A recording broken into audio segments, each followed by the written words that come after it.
What you are about to hear is a long-lost audio recording of These Were My Means by Jim Tyrrell, performed by the Royal Lyceum Players on Friday 14th of January 1977 at the Lyceum Little Theatre, Edinburgh. The play was well received by the audience, but management considered it would cause public protests and commissioned the author to write a safer, less provoking play instead.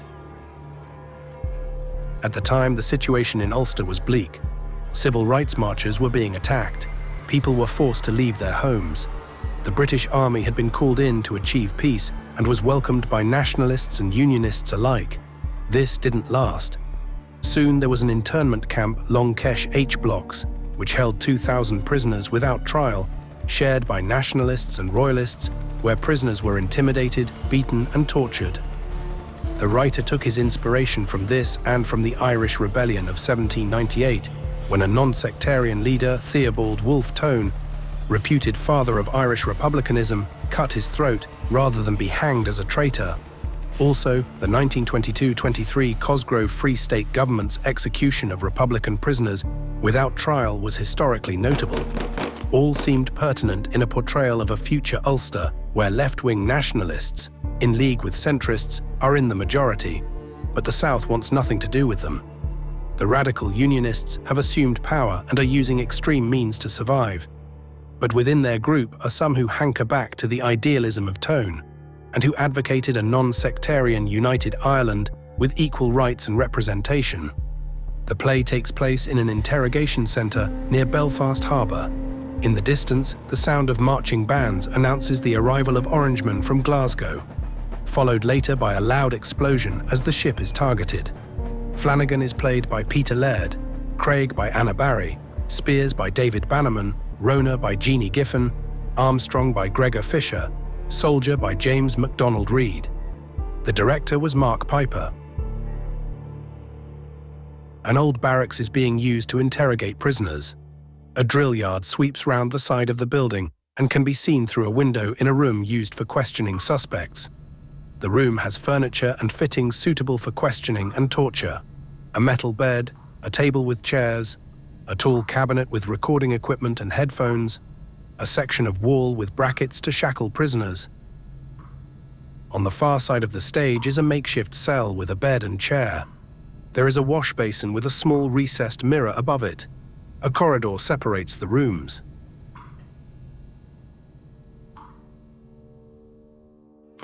Act 1, Scene 1. It is early evening as Armstrong interrogates a prisoner who is being forced to stand on his toes, legs apart, hands outstretched, fingers against the wall. The prisoner's head is covered by a black felt bag. White sound can be heard hissing from the earphones on his head. He has wet himself, as can be visibly seen on his blue jeans. On his naked back are bruises and burn marks. Spears is sitting reading a newspaper, seemingly oblivious to the surroundings. Armstrong is busying himself with the prisoner, using a cane. Swear! On your toes. Fingers on the wall.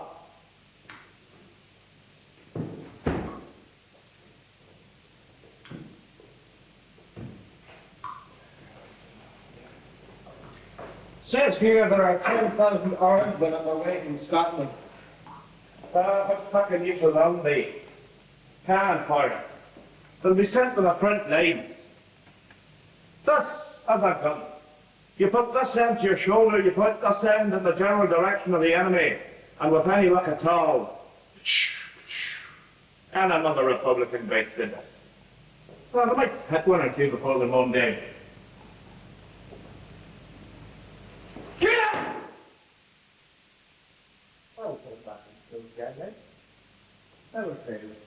Says here 500 Republicans killed in Portadown, and that with a concerted effort a push back into Republican areas can be achieved.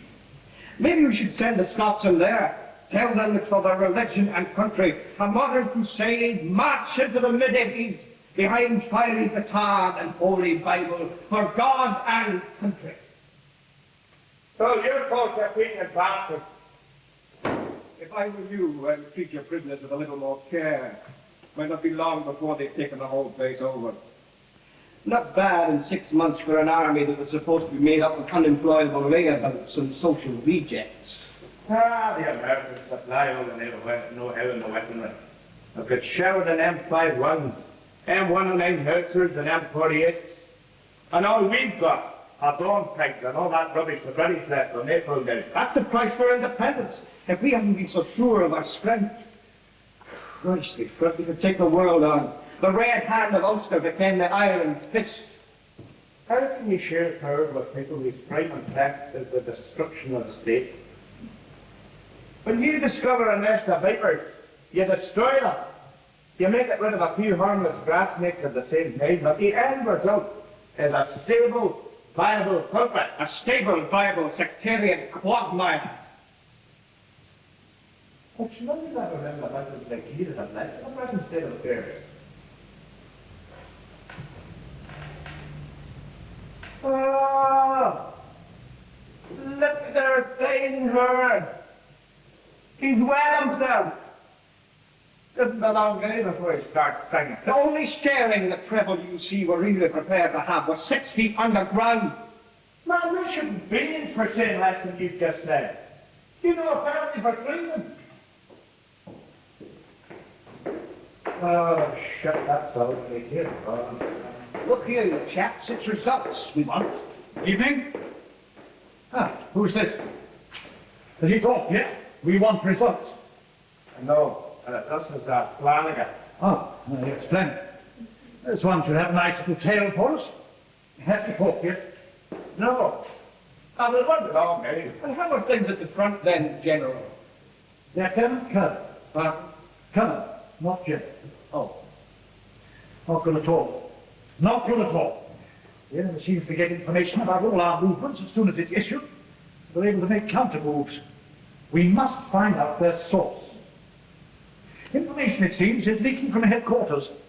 Your chief has laid a little trap. So far, one TAC headquarters secretary has taken bait. They'll send her over to you later on. How did you get her? Very simply. We knew high-level information had been leaking out for some time. Now we've caught a little rat in our trap. And a collaborator. No, not so far. Well, that's up to you. Her telephone was tapped. Seemingly she phoned a different number each time. When we got there, nothing. Now put the chief on this job. If anyone can get results, he can. No, he's out at the moment. We should be in later on. And from what I've heard, he's got a filly stashed away somewhere in the Malone Road. And whenever he feels like a quick jump, he's on his bicycle and off before you can say Ian pays. Look! This is an important job. I want all the stops for you. We've got to find out all we can about this girl, her contacts, her friends. You know, of course, she was vetted by your people before she got the job. So in a way, you're responsible. I've sent her dossier over with her. We're building up quite a backlog of suspects here. Is there any way of hurrying things on? The directive still stands. All prisoners to be interrogated. If they're convicted by special court of subversion or spying, they'll be shot forthwith. That's the only language they'll understand. We're going to have to shoot a hell of a lot of the people. 6 today and possibly another 4 tomorrow. Is he on tomorrow's list? I think so, we're working on the same confession at the minute. Will he sign it? Oh, he'll sign it. Before long. The kind of treatment we give them in here, a lot of them just sign to get us off their backs. Well, they know what's in store for them, and they do sign. And always remember, there are thousands dead who would be alive today if it had not been for those informed. Christ, what do you expect? 40% of the population owes allegiance to the Republic, and every one of them would love to stick a knife in our backs. Apart from shooting the whole bloody lot, there's no way we can guarantee the security of the state. To make matters worse, some of our own kind are joining the rank with the Republicans. What with all this propaganda being steered out for the Southern government? Get your chief to give me a ring of home about this female they're sending in. It's imperative that we know her movements over the last 6 months. And fast! Okay. We'll pass the message on.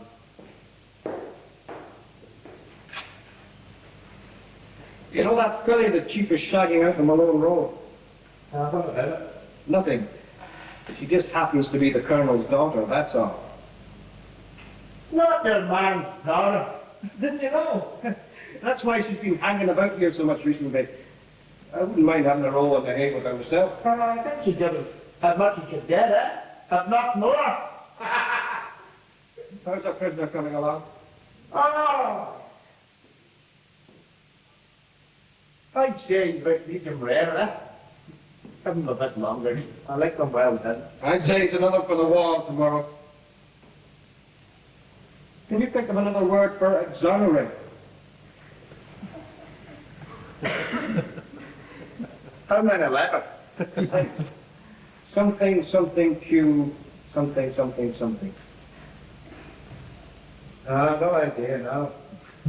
Come on, let's get to looking at it. What's the matter? We've got the whole night ahead of us. Gotcha! I quit!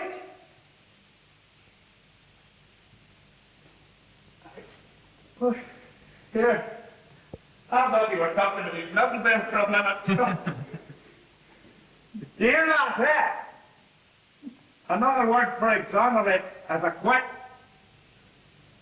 But do you know that means? Huh? Little chance of you being exonerated. No, my friend. You're going on a one-way journey.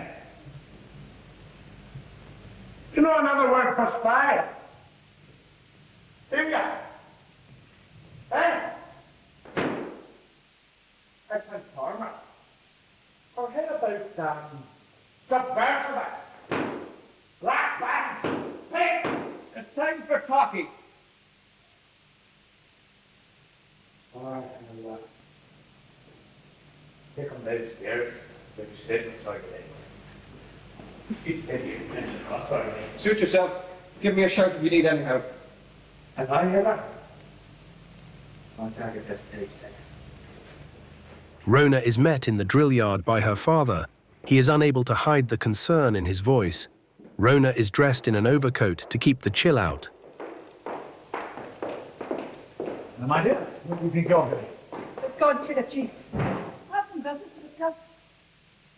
I was looking for him myself. Had some important work to get done. Well, imagine you have done this. No. What's being said? Is it true that one of the tax secretaries has been involved in divulging information to the enemy? Caught red-handed? Who was it? Surely it wasn't that girl Craig. Now, look here. How much do you know about this? Only what's been said in headquarters. I'm sure you didn't get your information from the chief. And from what I hear, yourself and him have been very pally recently.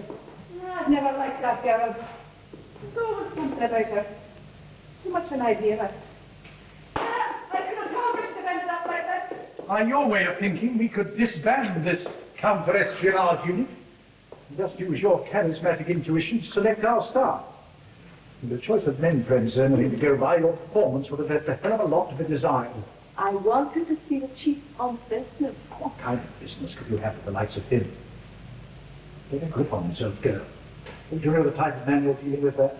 Now look, Daddy, I'm old enough to look after myself. Do you know what he does in there? Well, do you?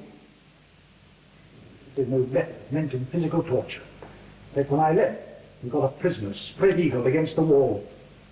When they're finished with him, they'll swear his mother was a black. Of course. You've got no part in this. You're way above it. You wouldn't soil your hands by doing anything that wasn't completely above board. Not much you wouldn't. Anything that was good enough for the British Army is good enough for you. Oh, Strasbourg may have frightened them into using more humane methods, but not you. Well, at least the chief is honest. He knows that it's also his last stand. Ulster's last chance. He's prepared to stick his neck way out Geneva Convention or not. These don't speak for themselves. The chief has found out more about subversive elements in Belfast in 6 months. The British found out in 10 years. Oh, look here. I'm not prepared to continue this discussion. No, here's the cover usual and face to the truth. I'm not prepared to continue this discussion. Have you got anything on tonight? Why? Don't tell me.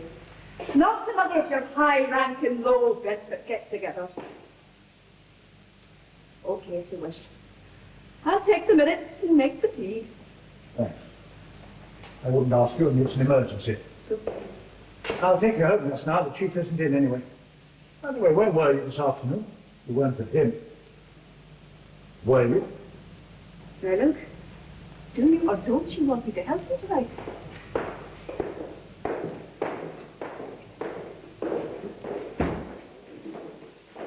Act 1, Scene 3. Spears is sitting facing the door reading. Only one light is on. A knock precedes a soldier bringing Craig in handcuffed. He nods that he will stand guard outside and goes out while Spears leafs through papers, letting Craig stew. Sit down. Your name is Marion Craig. Your home address is Hilltop Farm, Ballycastle. Is that on the Antrim Coast Road? I asked you a question. Is that on the Antrim Coast Road? They would rather have some legal representation before it's Tyrrell goes any further. If you just answer some questions, Miss Craig, you've absolutely nothing to worry about. I'm not worried.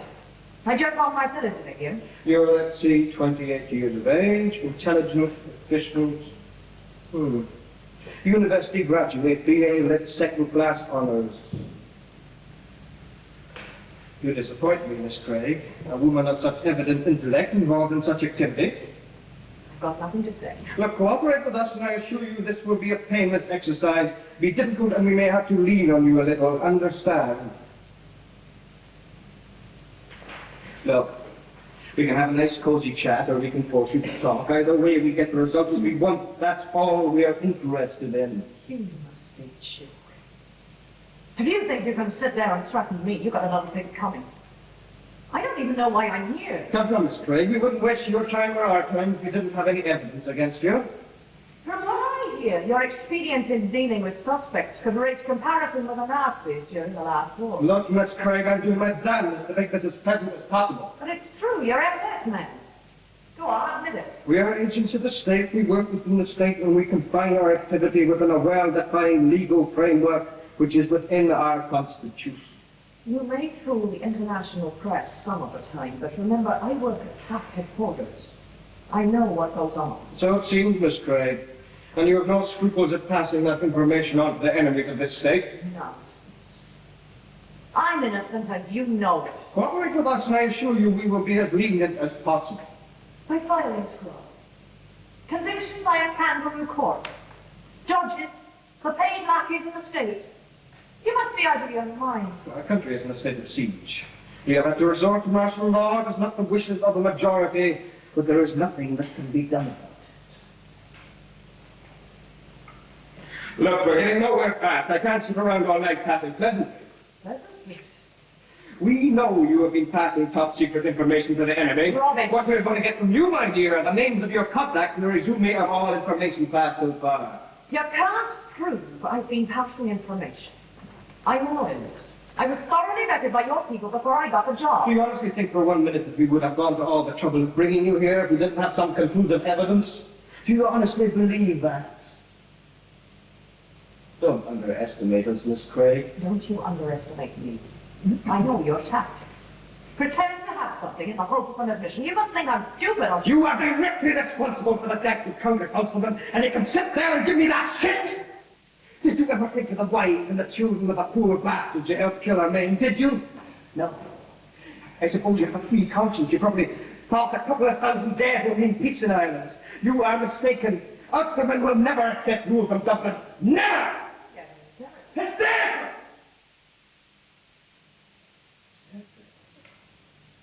You'll see how calm you will be when you face the firing squad. We sent a little chat for you, Miss Craig. The phone in your flat was tapped. We know every move you've made for months. You're just saying that. Just to make me incriminate myself. I don't need your confession, Miss Craig. I've got enough on you at the moment. What I really want from you are the names of your co-conspirators. I will not be intimidated by you or your kind.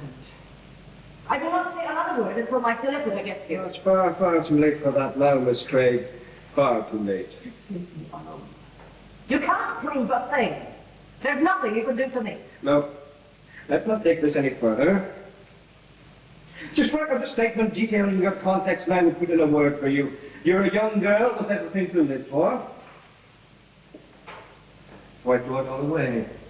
You might get off with some years in prison, but you'll still be young enough when you get out to start a new life. Be sensible, girl. You've everything to live for. There.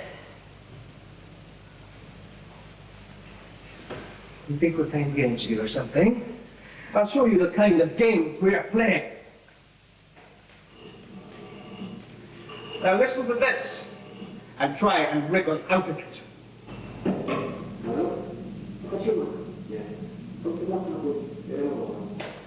Now that you have identified each other, let's have some more.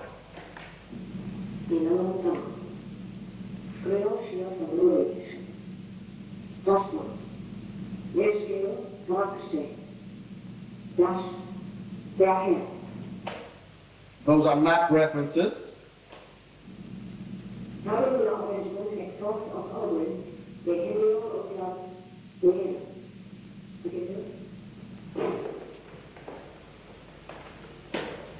Now, Miss Craig, do you wish to hear any more, or is that enough?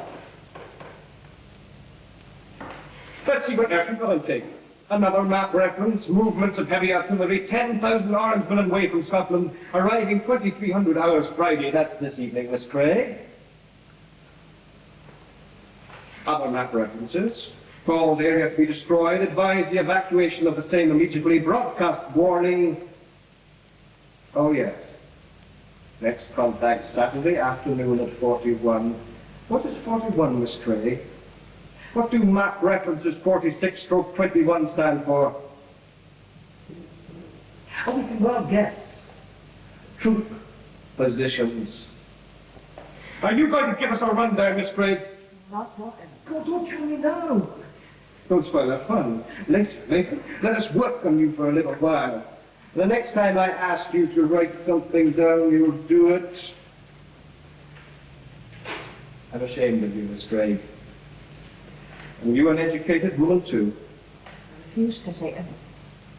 I have certain rights. Prisoners of war have some rights, Miss Craig, but traitors have none, and you are a traitor. I'm not a traitor. We'll see about that. Yeah! Take her to the couch and strap her down.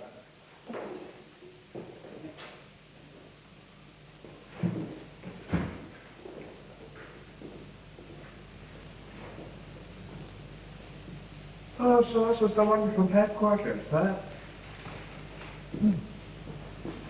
My, she's a pretty little thing, isn't she? Lie down. Lie down. Lie down, Daniel!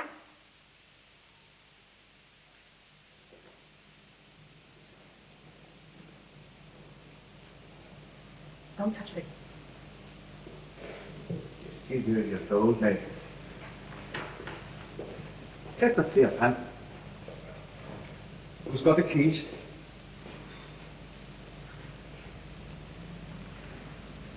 Get you came here.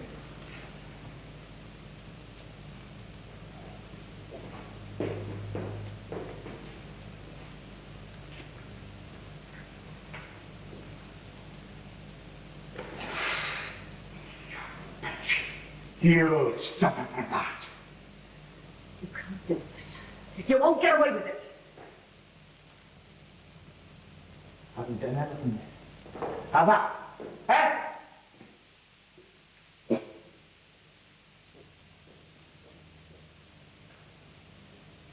One shot of this, my dear, works wonders in the vocal cords.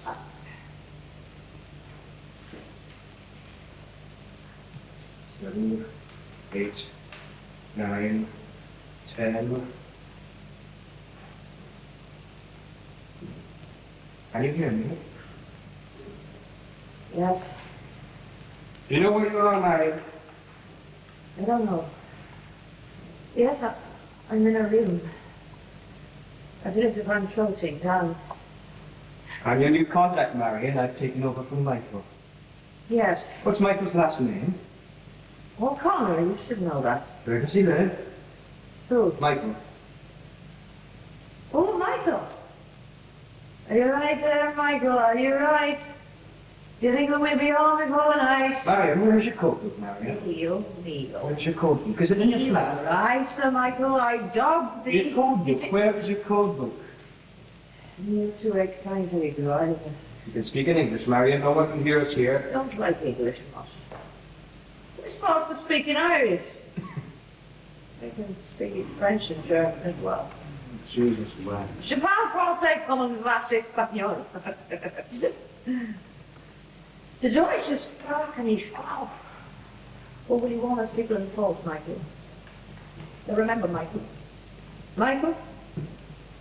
Michael? Sure, I'll go. Michael, you're good.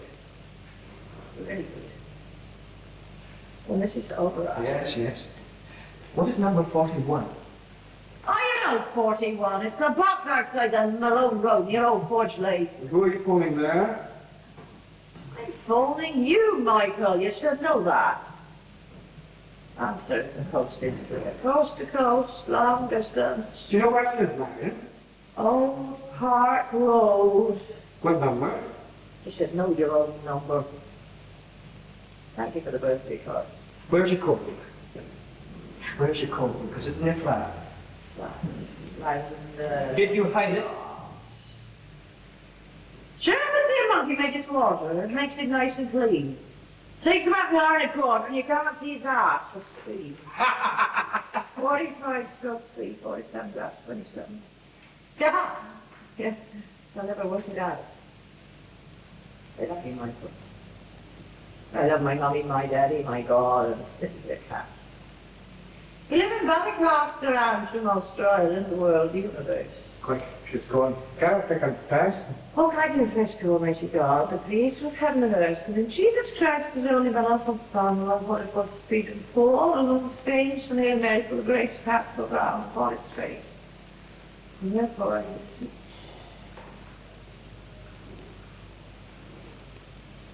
She's out. You didn't get much there. Pick up my door car for questioning. We're not going to get any more from her till she wakes up. When she comes to, we can go some talk treatment, eh? She'll confess before the meeting. Oh, get us a cup of tea, for Christ's sake. And while you're at it, see that the chief has looked at us yet. I've left that statement on his desk. I hate the fucking night shift. Listen, do you hear that? Well, I've got the 12 already, is it? What the hell are our bands doing playing at this time of night? That's not shot from Glasgow, it's here, what's name? Oh, there's nothing like the same like a good band to get your feet moving, eh? Oh, man, that music's so for blood. I don't know what it is really, but it really gets me going, you know? Did you know that the bagpipes were first used between warring clans? You know, more battles were won by solitary pipers standing on hills at midnight. The enemy, hearing those strange wailing noises, was scared out of their wits. Thought it was a banshee or something. The Scottish clearances were not caused by overzealous landlords and by redcoats. It was the adoption of the bagpipes by deaf Highlanders as the national instrument. Give the Highlands in 30 years. Something the English haven't achieved in 8 centuries. I hope those Scots coming tonight have brought their pipes with them. The Republicans won't stand a chance. Do you know something, Spirit? He took a little shot. The trouble is, you take life too seriously. Did you hear the one about the 2 ducks going across the street in Belfast? One said quack, the other said quack. I'm going as quack as I can. I can't go any quack.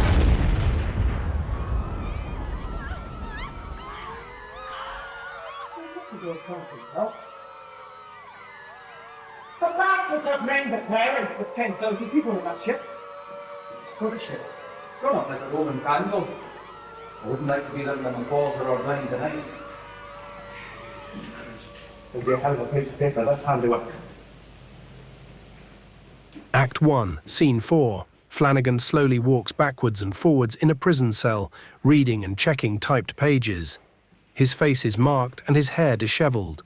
He sits down on the bed and reads from different sections of what appears to be a confession statement.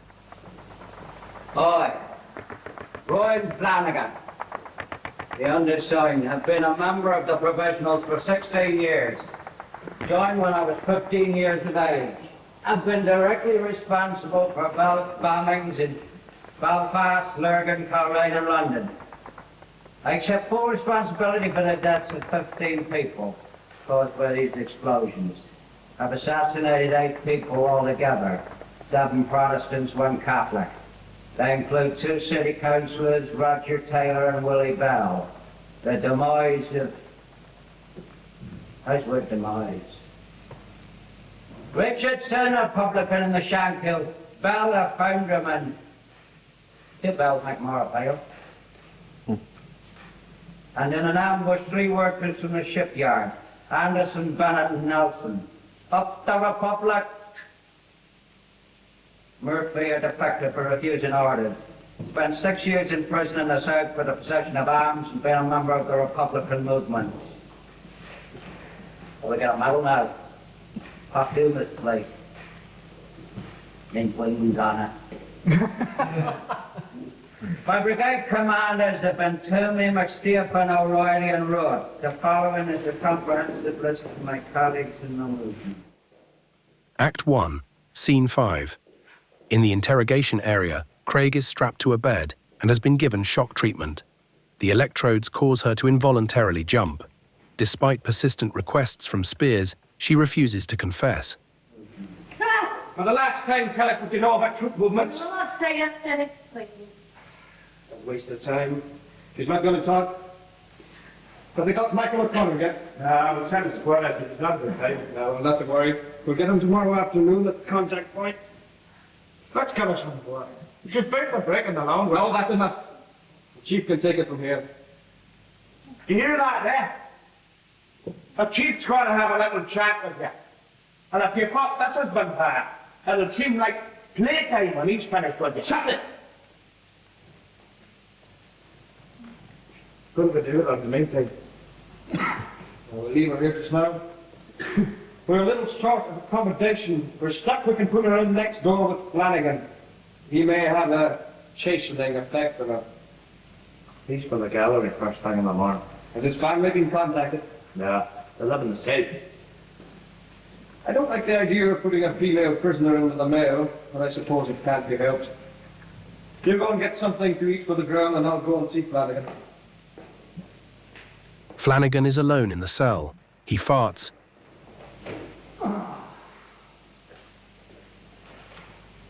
My last letter. My last part. Oh Lord, I offer up this my last earthly sacrifice in atonement for all my sins. And hope you accept it in the spirit in which it is given. We've got a visitor for you. She'll be coming along shortly.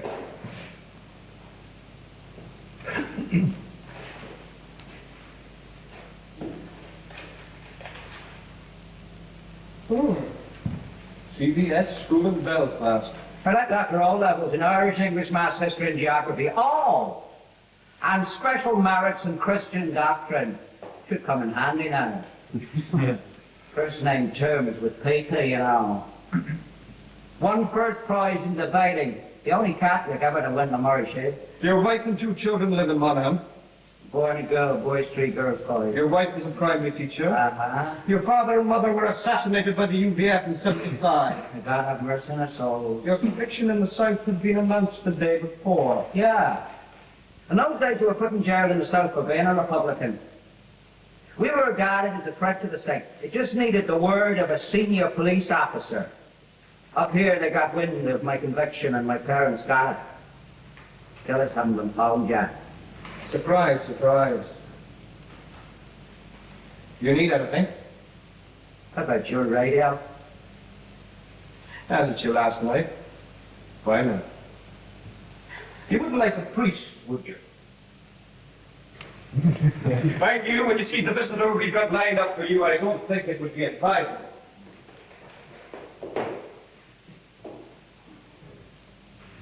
News. RTE. Here's the late summary of the news.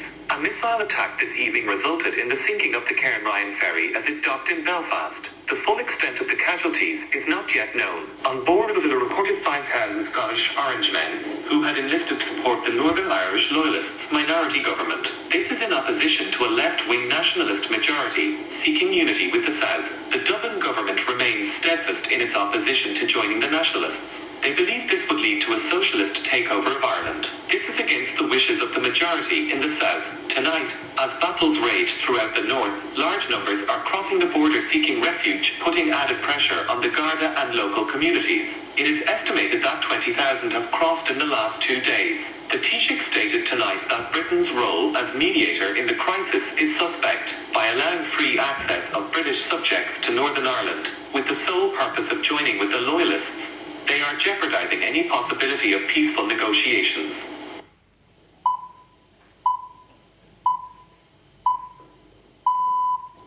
BBC News at midnight. Earlier tonight, a ferry carrying armaments and supporters from Scotland, coming to fight alongside Northern Irish government forces, was sunk as it arrived in Belfast. Initial reports confirm 800 dead, but fatalities are expected to be much higher, making this the worst loss of life in one day in the province's turbulent history. Yesterday, the Irish government rejected a motion from Brussels asking the UN to convene to discuss the worsening situation. Dublin views the northern far-left nationalist majority as a threat to Irish democracy, north and south. Many coalition TDs prefer a minority right-wing government in Ulster to a socialist Ireland. A temporary federal union with the Northern Ireland government would allow the North to run its... Flanagan hears footsteps, turns the radio off.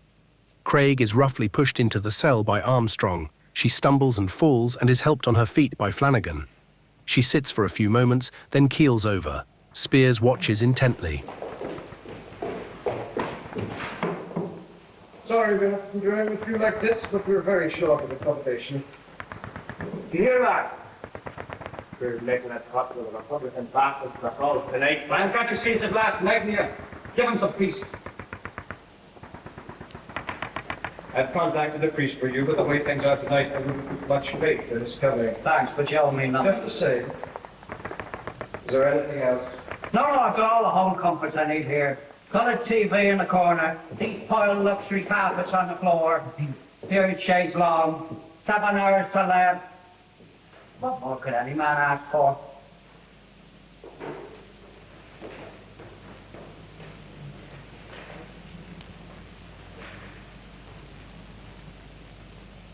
You all right? Come on, girl. Pull yourself together. Then get a hold of Home Health Matters.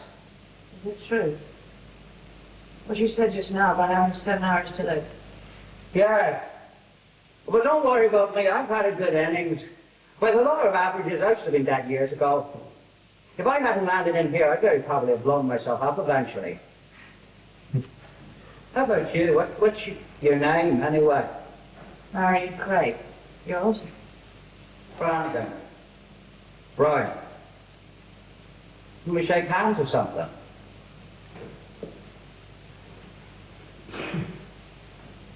What did they get you for? What do you want to know for? Well, the going over you've had, I doubt very much if it's for petty larceny. You weren't caught stealing sweets in Woolworths by any chance, were you? Maybe you flashed yourself in a public place. I'm not a Catholic. Not a Catholic! Things are looking up. They're beating up their own kind now. Oh, fine. Well, the differences between people are caused by that blinkers put on in childhood. The indoctrination, the brainwashing, it starts at baptism and ends at death.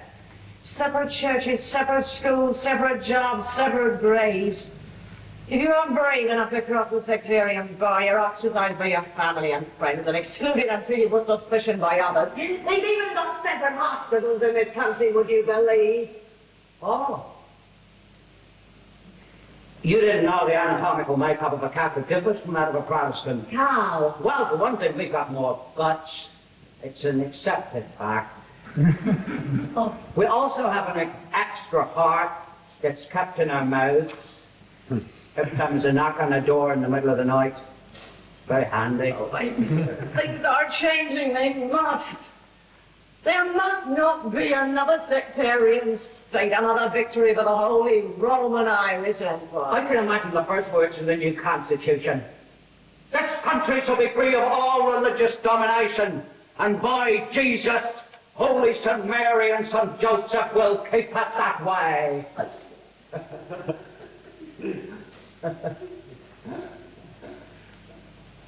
How did you get into this mess anyway?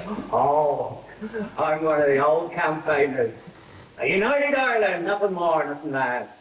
Shall we say, I was born into it. Started throwing stones at prods at 7. Graduated to flinging bricks at the army at 15. I've been throwing things ever since. Can't stop even now. Tomorrow, this morning, I'll throw my life away. The final effort must run to form. You don't seem very worried about it. Don't let outward appearances fool you. Inside me this moment, my guts are just one big congealed mass. You haven't done any public speaking. Yes, I have. Well, you know that gnawing feeling you get in your stomach just before the big one?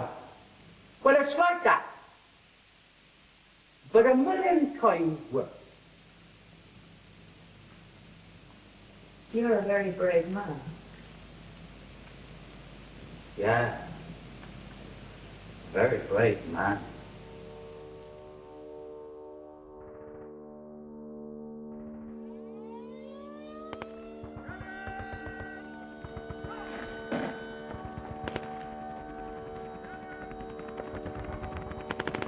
Act 2.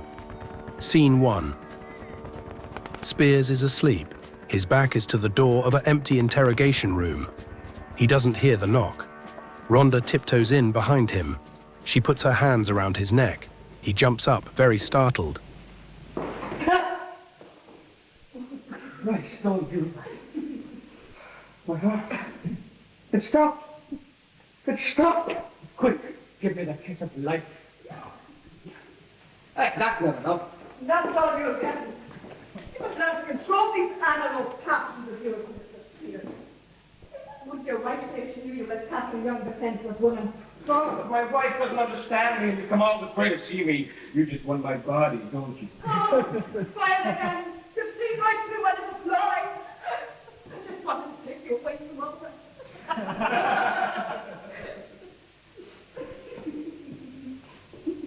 Seriously, though, what are you doing here this time of morning? Ask my father. He doesn't think we'll be safe at home tonight. He's awfully desperate. There's very heavy fighting in the falls. He was taking me to the barracks when he said to look in here to see how things are. Wait. You haven't been carrying any stories, have you? About you and the chief? Of course not. And I won't bid her to give us another kiss. Only a kiss.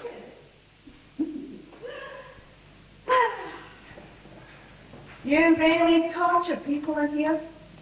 The chief refuses to talk about it. Do you wish to try some of the specialities of the house? Yes, The practical demonstration? No? Yes? When the staff will get your clothes on. When you're stopping them.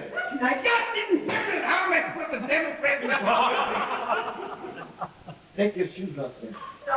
That is the pit. I was going to commence with the Chinese splinters. We stick splinters of wood under the toning. Yes, nothing more sophisticated than that. Oh, yes. If that doesn't work, we have the most devilish of all. Tickling the end of the fruit with a hen feather.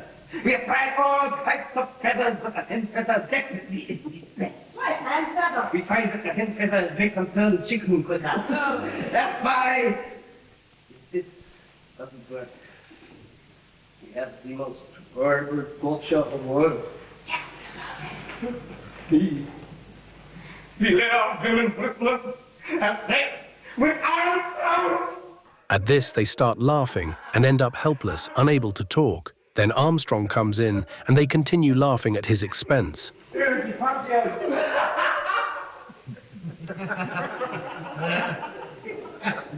Might be it, okay? I don't know what I know if you punch the problem. Oh, yes, please. Have to get one for my daughter's daughter. He'll be up shortly. He's not a bad sort, really. All he needs is a bolt in the neck.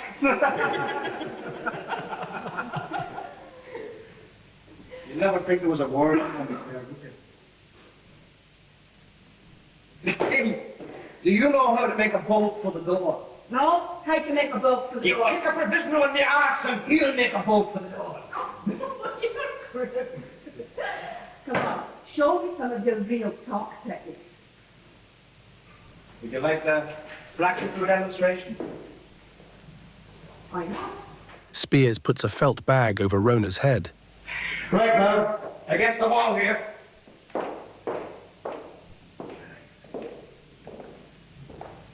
Bag over your head.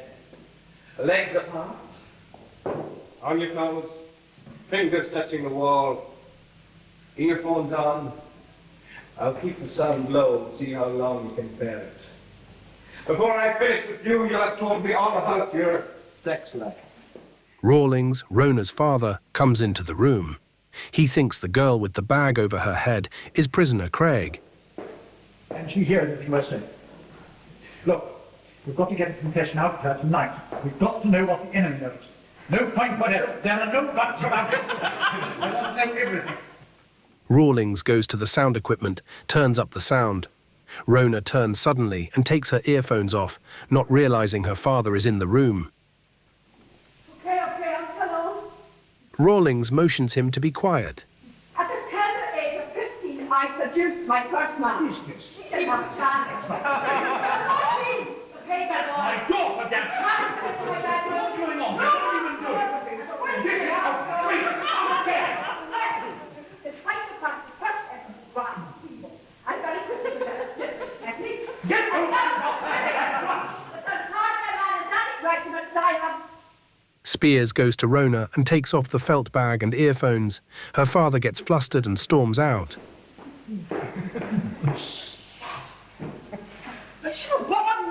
I couldn't get a word in edgeways. Armstrong enters with the coffee, puts sugar and milk in the cups. Sugar.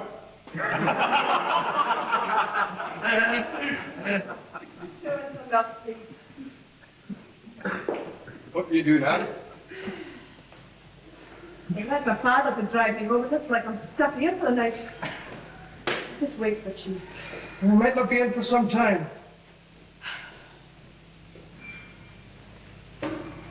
How long have you been in this job? Ah, not so long. Enjoy it? What do you think? What did you do before? Would you believe CID? There's many a good story I could tell you about that. Tell her about that thing when that young lad tried to shoot himself.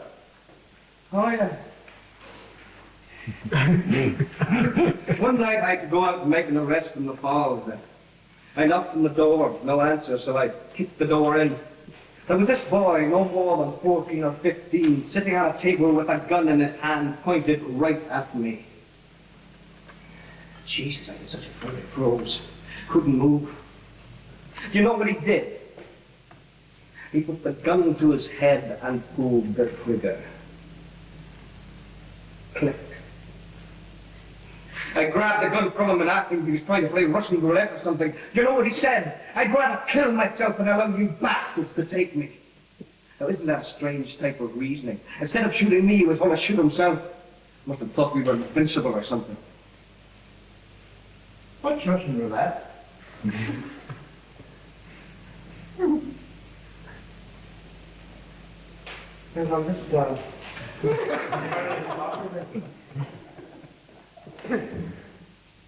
Armstrong picks up the coffee tray and leaves. I'm very lucky you might persuade Armstrong to play Russian roulette with a Derringer. Very funny. Oh, well, since I have to spend the rest of the night here, is there anywhere I can put my head down? Sure, use the couch there.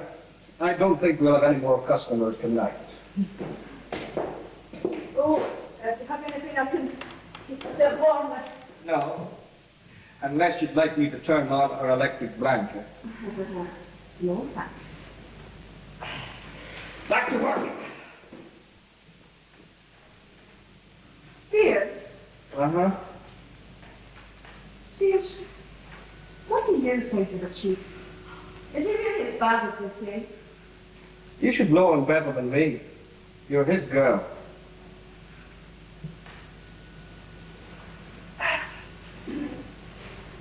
Night, Herr Commandant. Night. Act 2, Scene 2. In the cell, Craig and Flanagan have been talking for some time. They end up having a heated argument about their respective roles. In all, I've been directly responsible for 23 or 24 deaths. Indirectly, God knows how many. How could you just go up to someone and kill them? It was never the provisionals' policy to kill for the sake of killing. Innocent people weren't our target. Well, not until 76 anyway. Before that, we always phoned warnings about bombs and that. But then the UBF started shooting people for no reason other than that they were Catholics. What about soldiers and the police? What about the people in England who were needlessly killed? Okay. Soldiers and police were always fair game. We regarded them as instruments of government, and Westminster government at that. Sometimes innocent bystanders do get killed. The English shouldn't feel too aggrieved about it. They killed a lot of Irishmen when they were in Ireland. Well, the British troops hadn't come in '69. There have been wholesale massacres in Catholic areas. As it was, hundreds of houses have been burnt down and people made homes. You've got a point there, but remember, the provisionals were originally formed to protect the minority. The British Army eventually overstepped their authority and indeed terrorized the nationalist minority. They wrecked houses, incarcerated innocent people in concentration camps, used torture methods not unlike those used today. These were the people that were made welcome in the beleaguered areas. The whole purpose in being there was to protect the people they eventually harassed. Well, look what's happened since they poured out. Hundreds killed like the ghettos during the last war. I was prepared to work for a non-sectarian United Ulster. I thought we might have a chance there. A separate state owing allegiance only to itself. But even I, and I've lived here all my life, didn't realise the depth of sectarian bitterness that existed in this country. No system adds up to much when people live in it don't count. How come you, as a Protestant, are involved with the Republicans? You don't have to be a Catholic to believe in Irish republicanism. But most of the really prominent nationalist leaders before 1916 were Protestants. The foreigners and the Ulster volunteers of today were Republicans. Just think of Wolfe Tone, the father of Irish republicanism. The French Revolution had given heart to radicals everywhere. Now, if Tone and the French had landed at Belfast Lock in 1796, they would probably have rallied behind him, and Ireland would possibly have been a republic 1.5 centuries ago. Tone wrote to break the connection with England and to assert the independence of my country. These were my objects. To abolish the memory of all past dissensions and to substitute the common name of Irishman in place of the denominations of Protestant, Catholic and Dissent. And these were my needs. Wasn't that rather all a long time ago? Yes, about 200 years. The Ulster and the were a different breed. They didn't like the way their fellow countrymen were being treated. They were prepared to fight the English for better rights for them. You try telling that to an orange man today. You know, I only got into all this because I feel the way Tom must have felt. But the only way to fight tyranny is to have a united people. Abolish all borders, whether they be sectarian or otherwise. Really, I suppose you could say I'm an internationalist. But to be an internationalist, you have to be a nationalist first, or else the foundation isn't strong. That's where we differ. For me, it's very personal, emotional. It's not logical, I just feel it. You, on the other hand, have worked it out, formed a cool, calculated, rational philosophy which you can work to. I let my emotions govern my actions. I just wanted as little bloodshed as possible. I felt that by passing information to the South, instead of causing more deaths by a prolonged campaign, the war would end sooner and the result would be truly final. Do you understand? Look, in the last general election held for the whole of Ireland, almost 73% voted for a nationalist government based in Dublin. That was in 1921 or 22. So? To be more specific, how did you get into a position where you had access to secret information? You know, either way. People I know who were involved or knew someone who was involved. I made no attempt to hide my aspirations. Till I applied to join TAC headquarters, I was quite open about my beliefs. I worked in the civil service for a few years. This job came up, I applied, and that was it. How'd you pass security? That really puzzled me. As I said before, I never tried to hide my political ambitions. Yeah, I did put on a good act to get the job. I can't believe it. It's true blue. The retention of the status quo was my single prime objective. They swallowed it, too. Could your job have been set up from the inside? Maybe another undercover agent using you as a scapegoat? No. Might you? It was easy to get in. No, I don't think so. In a situation like that, you pick up signals, pieces of information. I never felt even once in that place there could have been any other agent. How did you get the information out? Well, it had to be verbal. I very quickly developed ways of storing information. I couldn't write it down openly, but I always had a shopping list. Each item was a reference to, say, military battalions.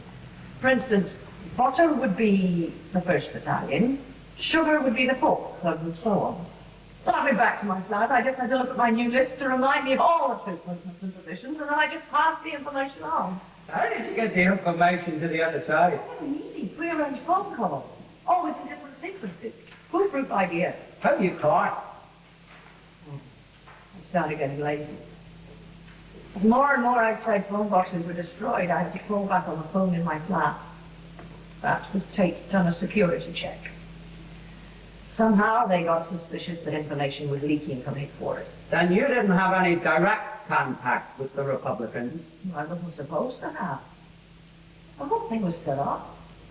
You can only directly involve one person besides yourself. That's the way they wanted it. Did you That's the way I wanted it too. Did you ever break the rules?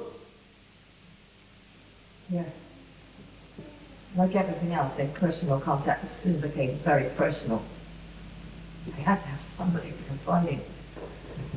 We were very discreet. We met infrequently and far enough away from Belfast. Who was he? Maybe I know him. I'd rather not tell you. But can't do much about it now, anyway. What about your wife and family? Well, I haven't seen them for 2.5 years. Do they know what's going to happen to you? No. But I think it's better that way. It would only be crocodile tears anyway. As far as they're concerned, I've been dead for years. Just talk the amount of times I've spent with them since I got married. I haven't been a husband or a father. The kids, I'm just a strange man who comes to the house at odd times of the night or day, and if they're in bed, they have to be dragged out. Standing there, unfamiliar in their pajamas, but their mother coaxes them to say hello to their dad. That's terrible. Why a family? I don't think I could bear it for my children thinking he was a stranger. Well, I don't have to worry about that now anyway. This contact of yours. Are you in love with them? Involved? Oh, yes, I'm involved. Not for long now. I'll probably be put before the firing squad within the next 24 hours. Don't think about it. You might get out. Well, no chance of that, I'm sure. It's wonder they haven't shot me already. Look, cheer up. Haven't you heard all the shootings and explosions in Belfast tonight? Might not be long before this war's over. I worked in TAC. I know what's going on. The Royalists won't give up as easily as all that. Besides, there's a good chance the British will send troops back in, especially after that ship going up tonight. Anyway, orders exist that state that special category prisoners, and that's me, are to be shot forthwith if the situation gets out of hand. They mightn't have anything on you at all. They have tapes of my conversations with my contacts. How long that's been going on, I don't know. I'll give you my last call. It was all just numbers, they can't make much of that. Did you tell them anything under interrogation? No, I don't think so. They drugged me. I could have said something, I suppose, but I can't have said too much, or else they wouldn't have given me the shock treatment as well. Would they? I suppose not. Do they have any other evidence against you? No, I don't think so. I'm sure you'll get off. You've a good chance. You're young and intelligent. You're very kind, but I do know differently. I mean, I know I'm going to die. But God knows life is never gone if we did live. I can't face the fact that I'm never going to see Michael again. My friends, my parents. Shh. Shh. Shh. Shh. It's my father. He's a good person, but he's quite old. I've never heard him say a bad word against anyone in his life, not once. Even now, if I go home, I sit on the floor, my hands on his knees, and I feel so safe and secure.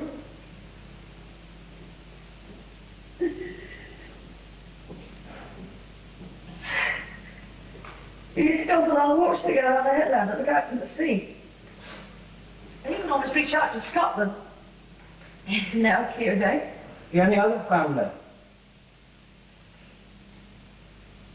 Yes, I have an older brother. One night he was walking home from a dance. Couldn't have been more than 18. He was called on to stop. Not knowing who it was, he ran, and the army opened fire over his head. It was never the same again. He never recovered from the shock. He has nerve problems and very bad depressions. He took to drink, and most of the time he's in a stupor. My mother buys him whiskey. She thinks she's helping him. Perhaps she is. How old is he now? He's 5 years older than me, and he hasn't been out of the house since I was 15. I'm not much help to you, am I? Don't worry about it. You've got enough problems of your own.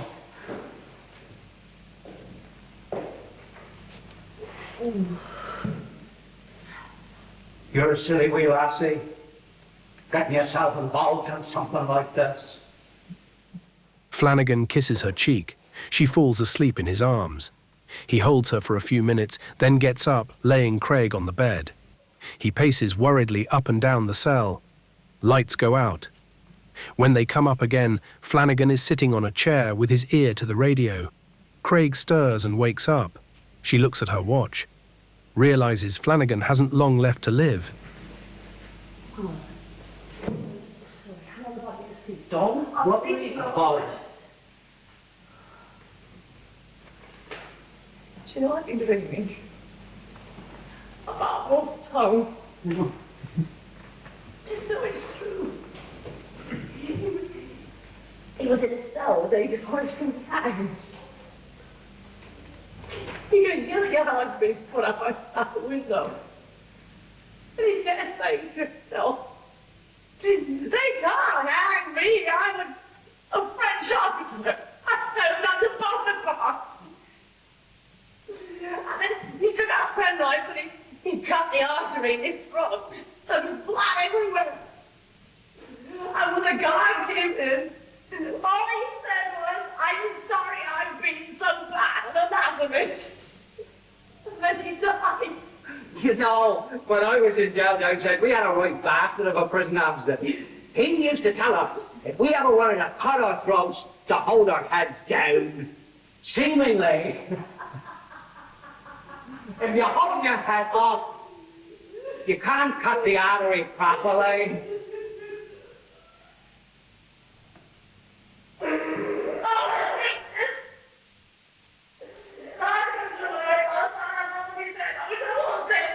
Don't say that.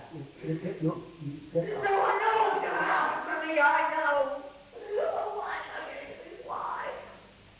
I'll be coming to you in a minute. You're just sitting there so calmly. Oh, God. Look, God. Hold yourself together. When they come to me, put a brave face on it. Don't let the bastards know you're human. After a short period, they hear footsteps. Spears and soldiers come into the cell. They go to take Flanagan away. Craig puts her arms around Flanagan's neck. No, no, nothing is safe. No, no! You can't! Flanagan takes her hands from around his neck, leaves with the soldiers and spears. Craig goes and sits on the bed and weeps. Outside there is heavy fog. 4 prisoners are marched onto the parade ground. They all have felt bags over their heads, hands tied behind their backs. They are lined against the wall. The soldiers step back and take their positions. Rawlings emerges with a sheet of paper in his hand. The command "tension" is heard. Soldiers come to attention. Rawlings reads from his paper. Following have been convicted of subversive or treasonable offences within the sovereign state of Ulster: Brian Flanagan, Anthony Malone, John Boyle, Francis Lappin. Having been duly convicted by special court, the above are sentenced to be shot by firing squad on the morning of October 27th, and that such sentence be carried out under the jurisdiction of the armed forces and supervised by no less than a battalion commander, who is to ascertain the condemned are dead as a result of the aforementioned. Present! Arm! Aim! Fire! Craig hears the command clearly in her cell. She stands up when she hears the shots. She faints.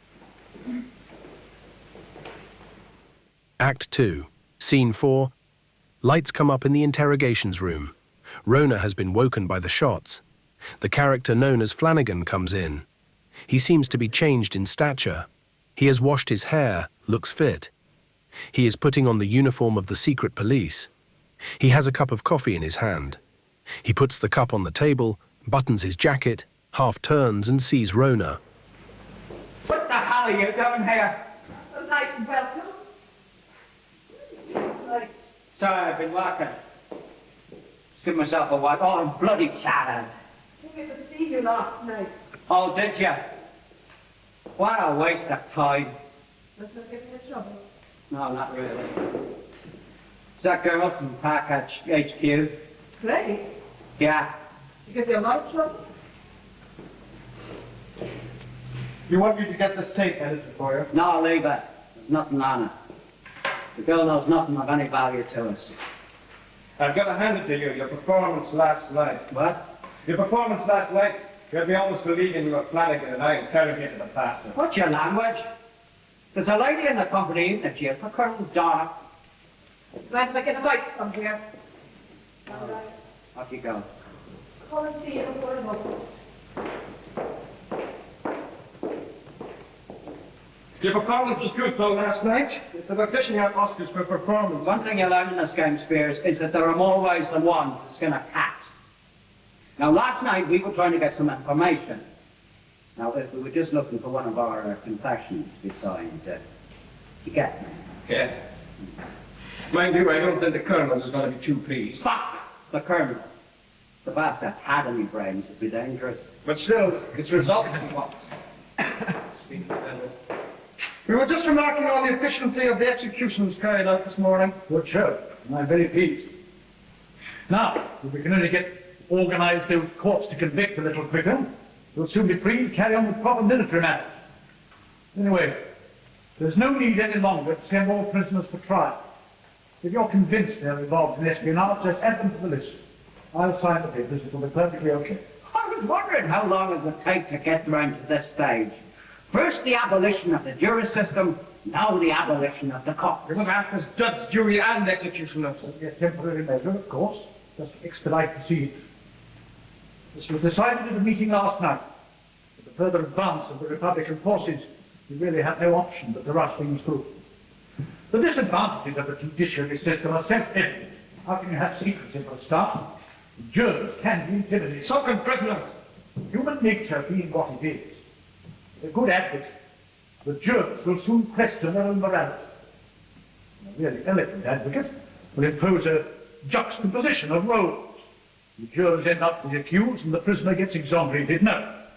In time of war, the law must be taken into our own hands. The judges convict on our evidence anyway. I don't see any reason to waste their valuable time.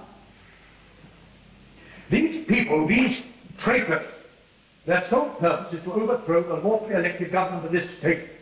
From now on, the person engaged in subversive actions are to be shot out of hand. I, for one, don't want any part of this. The army can do as it likes. I personally will take all responsibility for these actions.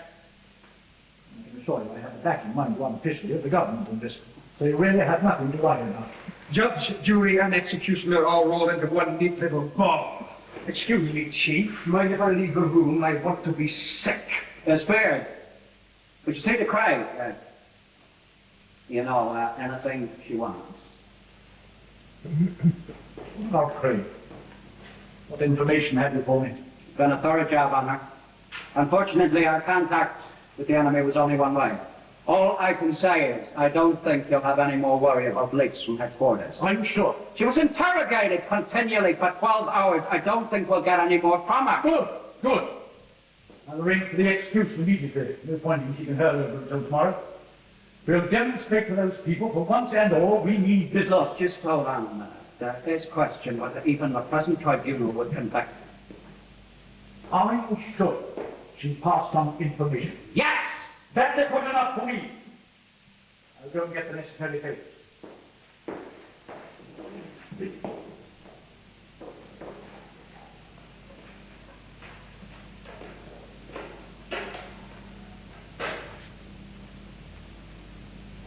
First, work is good on the childhood. The indoctrination, the brainwashing. It starts with baptism and ends with death. She's really affected you, hasn't she? Yes, she has. I spent 8 hours with her, listening to her, conversing with her. Even Spears thought I put on a good act, and he's not easily fooled. She's really a kid. I know she's about the same age as yourself, but she's completely innocent. Thank you. Well, you know what I mean, Rhoda. She's still wet behind the ears. But in your position, you couldn't do anything else. My father's even worse. Your father seems to have really gone round the twist. He now intends to execute prisoners without any trial at all. That's what I came to tell you about last night. Do you know who's going to go first? Not Marion. Yes, Marion! That's such a... What? What makes it worse is I got her the job in TAC headquarters. She doesn't know that. It was a setup from the start to protect you and me. A decoy to allay suspicion. I hope you realize what now. She is taking our place. If only she knew. If she could be told, I would feel... Don't be silly. She just might say the wrong thing at the wrong moment, and years of work will be destroyed. You've got to face up to it. Our time is quickly running out. If this war doesn't end soon...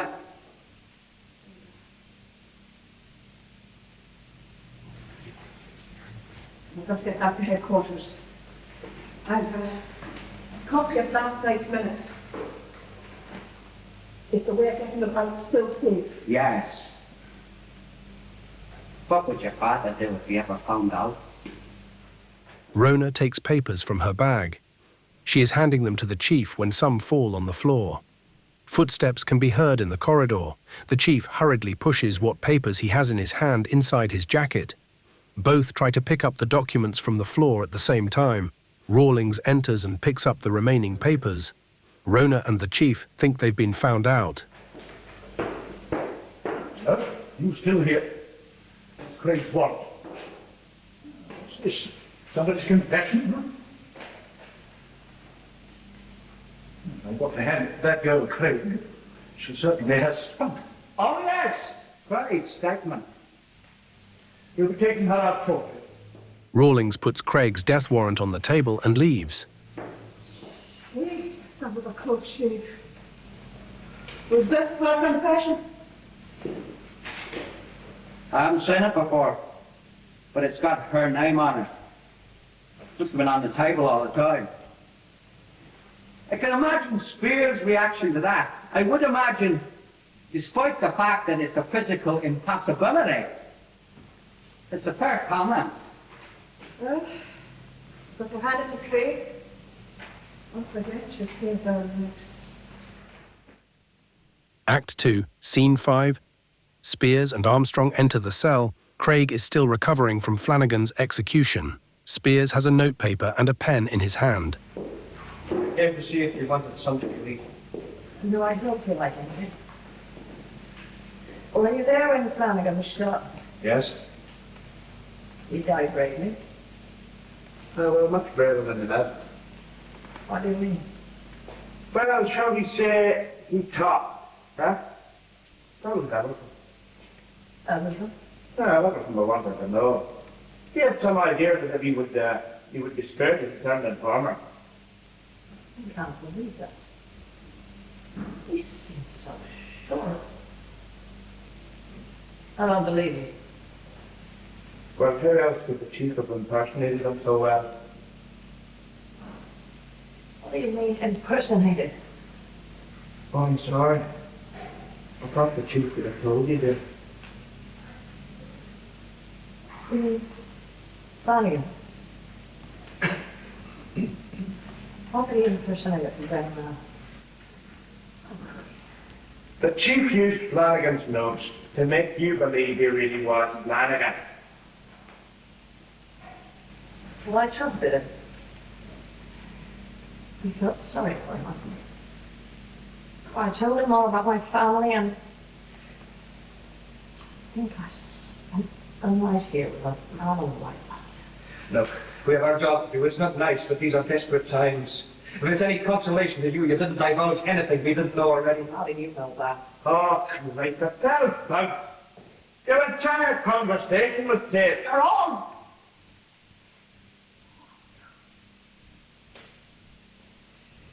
I think I actually felt sorry for him. Spears nods to Armstrong to leave. When Armstrong has left, Spears worriedly puts his hand on Craig's shoulder. She pushes it off, striking Spears angrily with her handcuffed hands. Oh, don't! Listen, look, I came here for another purpose. I don't want to hear it anymore. Prepare yourself for a shock. I'll not give you in a few minutes, but I couldn't leave without telling you. They're coming for you shortly. Don't try. I'm afraid not worse. No. Yes, I'm sorry. How long? Very soon. Is there anything I can get you? Do you wish to write any letters? Yes, I would like. Spears hands her the pen and paper. She rubs her eyes and stares at the mirror on the wall. Anything else?